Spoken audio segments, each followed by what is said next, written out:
don't have much time, but I will try to summarize a little bit of what was said last time as we were trying to define and understand the phenomena of fundamentalism as it confronts us today, not only in everyday life, but in the headlines and in international policy and so on. The rise of fundamentalist, political fundamentalism anyway, has been one of the major features of the last 40 or 50 years of world history, and it is not understood that well. Attempting to define fundamentalism is actually notoriously difficult, and one reason is because it keeps changing. Of course, it's a dynamic phenomena which changes over time, as all social phenomena do. But I'm going to try to do it anyway, and I only have 10 minutes, which I'm obviously going to go over, so just expect that. First of all, fundamentalism is an historical phenomena. It's not some universal and timeless thing. It can be located in history, and it was developed actually in the United States at the beginning of the 20th century, and it's kind of our gift to the world of a fundamentalist approach towards religion is where it began anyway, but now today it's kind of leaked out into areas like politics in particular, various other kinds of social movements which adopt the same mentality as fundamentalists do. Now, it's important to realize in the early 20th century, religion had been under attack for some decades, particularly by science, and a scientific kind of approach to reality as opposed to a religious one. And the response, or one of the responses in the United States, was to adopt this fundamentalist approach towards religion. This is a defense against the explosion of scientific knowledge, which had really captured the imagination of the public.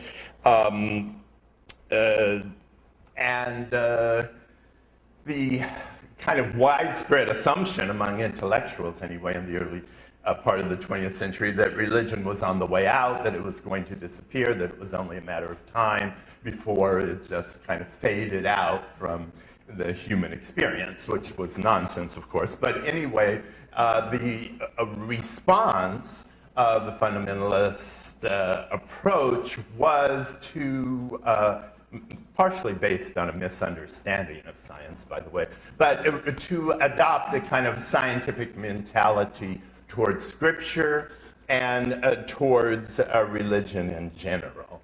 That is, science was challenging religion with these sort of unquestioned truths that could be written in a physics textbook and could not really be questioned, theoretically, obviously they can't. But, and so the response of religion was to turn to the Bible in the case of American scripture, but later to all other holy scriptures, and simply read those texts as though they were a physics textbook. That is to say that everything here is exactly the way it is, it should be taken literally, and there shall be no further discussion of the matter. Now, that was a new approach to religion which had not been seen in Christianity, at least for a couple of thousand years. But nonetheless, it did provide an effective response to what were supposedly these unchallengeable scientific truths. Now, let me try quickly. I'm going to go very quickly, so you have to pay attention or you're just going to lose out. But let me try to define some of the defining features of fundamentalism. And I don't think I'm trapped behind here, so I'll come out here. The first one is that we understand that fundamentalists divide the world into two very hard categories. Basically, the good guys and the bad guys. I mean, the saved and the damned, the proper human beings and the evil ones, or the monsters, or whatever. And these boundaries are very hard and fixed. And within the fundamentalist circle, of course, there is acceptance. Everything outside is defined as evil, threatening, and evil keeps multiplying. Now, of course, Christians generally for many centuries had divided the world between the saved and the damned, but there was sort of compassion for the damned and the attempt to kind of save them with missionary activity and so on. Now there is a new approach in the fundamentalists. I'm going to try to leave time for questions as well. So this is impossible, but anyway, I'll do. Now, basically, the fundamentalist approach towards the unsaved, so to speak, is one of contempt, is to withdraw from the world and to create a society without those who are not saved. In other words, the fundamentalists ask the question, as all religions do, where is God in the world? Where is the sacred? Where is the holy? What should we worship and so on? And the answer is God exists within the boundaries of our community and nowhere else. And that is where holiness resides, period. And the boundaries are very hard. So that's one tendency. I mean, these are obviously ideal types that have various levels of inclusion and relevance. The second aspect, a tendency of fundamentalism, is authoritarian leadership, which cannot be challenged or questioned. And this leadership is invariably male, because there can be and is only one voice that speaks for the entire community. And it's always male because otherwise, if it's a female voice or a feminine voice, then males will be subordinated to the female, and that usually doesn't happen. So without a more kind of inclusive, consultative kind of leadership, it ends up being male. Third, the fundamentalists establish an orthodoxy which is fixed and unchallengeable through the selective use of scripture and so on.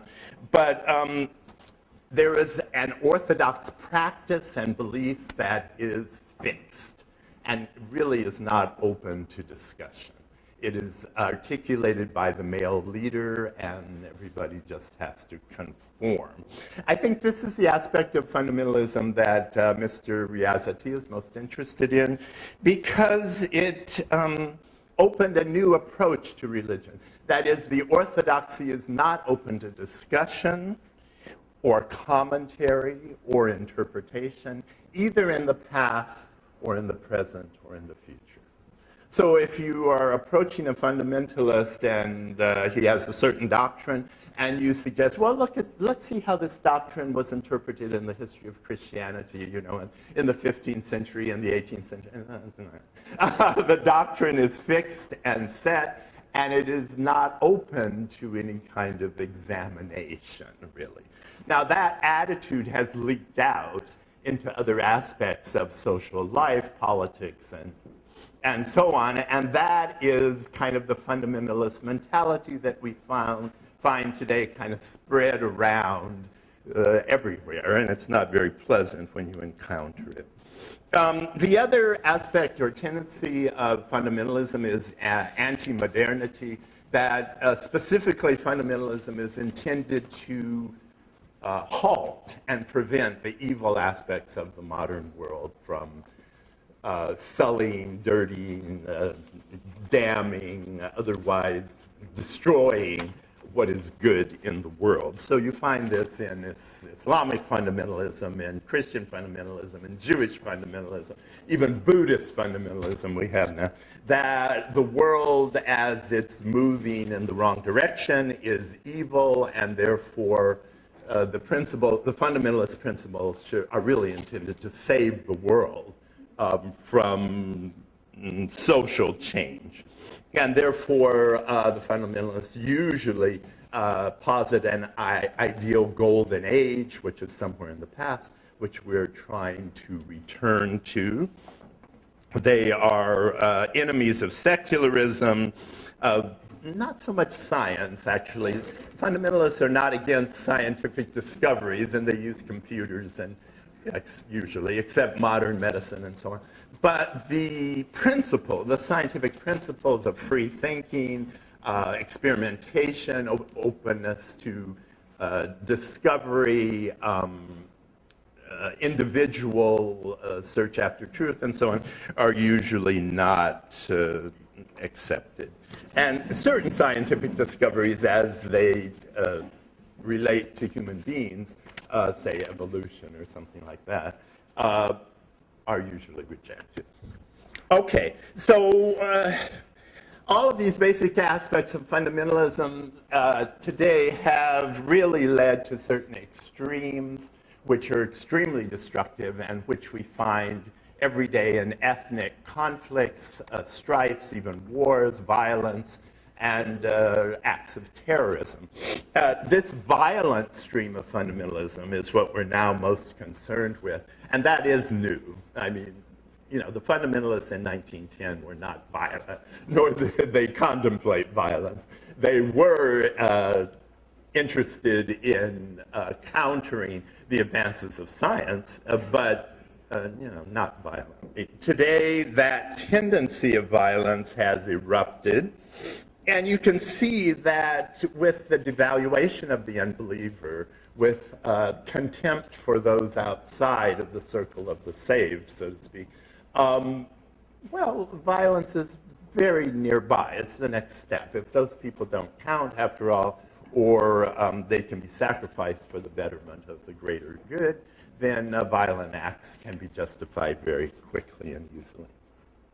Racism is another aspect of extreme fundamentalism, which is very nearby. After all, if the world is going to be divided among real human beings and monsters, it's very easy that this elect group can be associated with one racial or ethnic group, and everybody else is outside of the circle of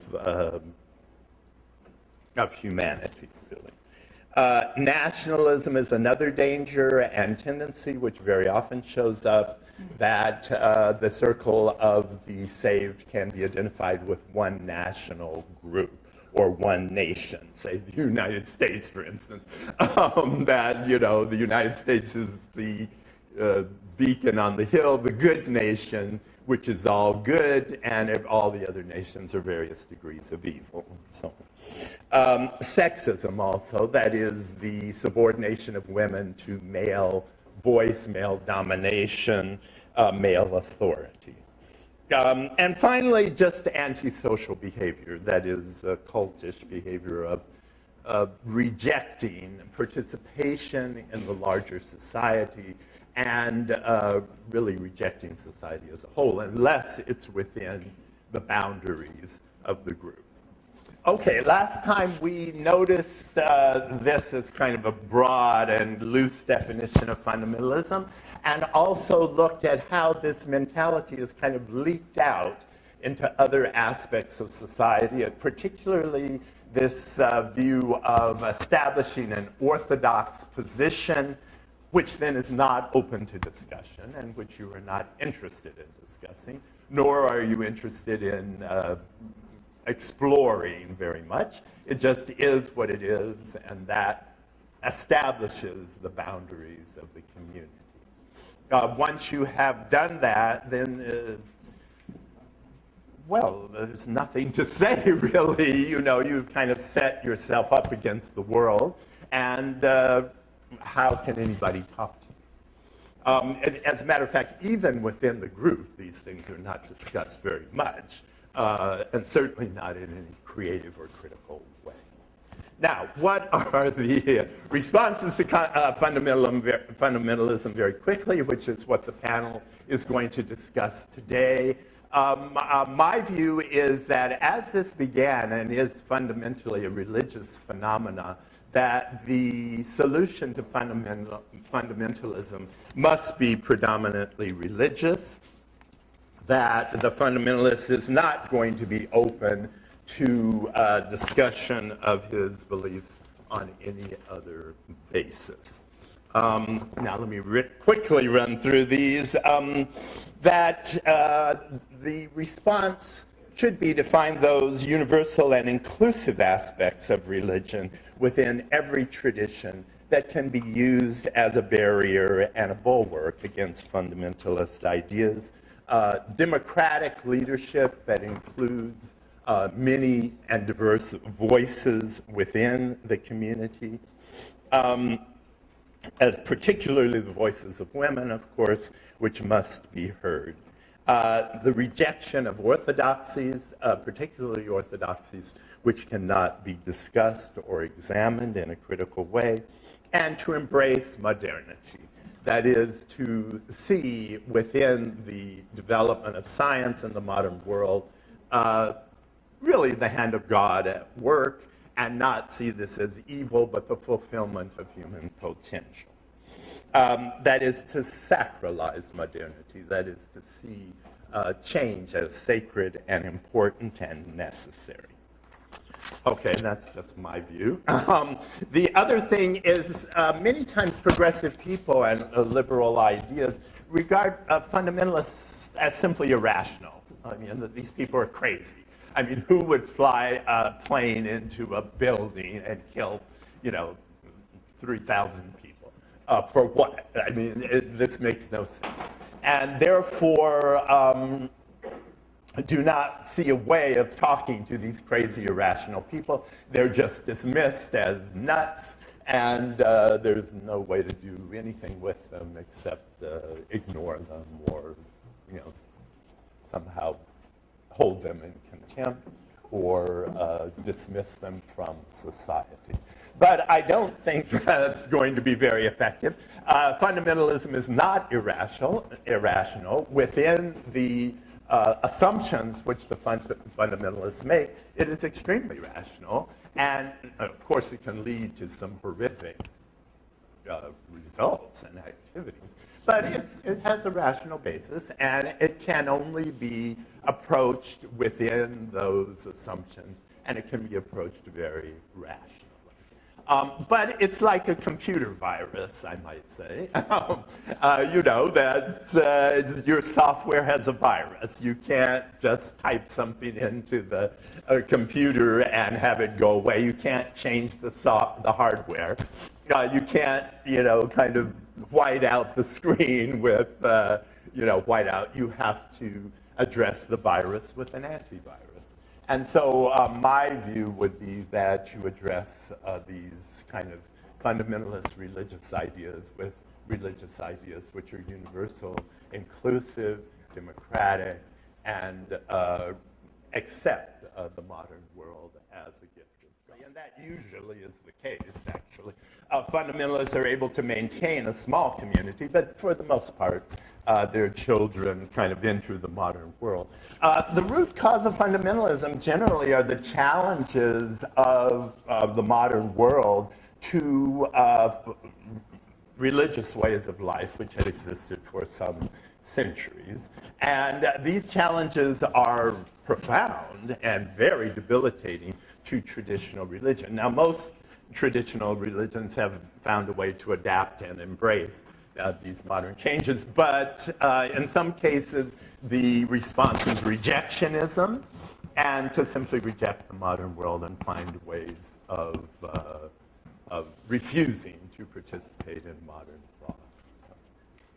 And I should say, modernity is not all good, guys. People have been crushed by the developments of the 20th century, some of which were really bad, wars and colonialism and the development, domination of nations and so on. So you can see why people would react in a very violent way. What about the role of psychology? Can psychology, you say that? Okay. What about the role of psychology? Can the psychologists work with the fundamentalists? Yes, certainly.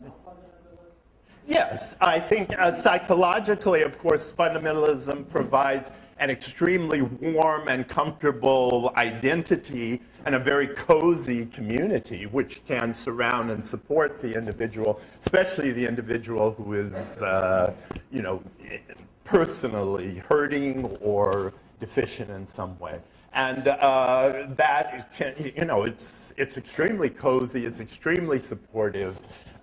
It's also destructive to people who are outside of that community. But anyway, from a psychological point of view, the individual has to develop a great deal of courage and strength to be able to break out of that community. To anybody who sought to do these things. It is true that fundamentalism didn't just appear out of nothing in the beginning of the 20th century. There are these tendencies that go back centuries in Christian history as well as in the history of other religions, ideas of intolerance, rigidity, authority, and so on. They came together in a certain very specific modern way in the beginning of the 20th century in the United States, and that's the phenomena that we're dealing with.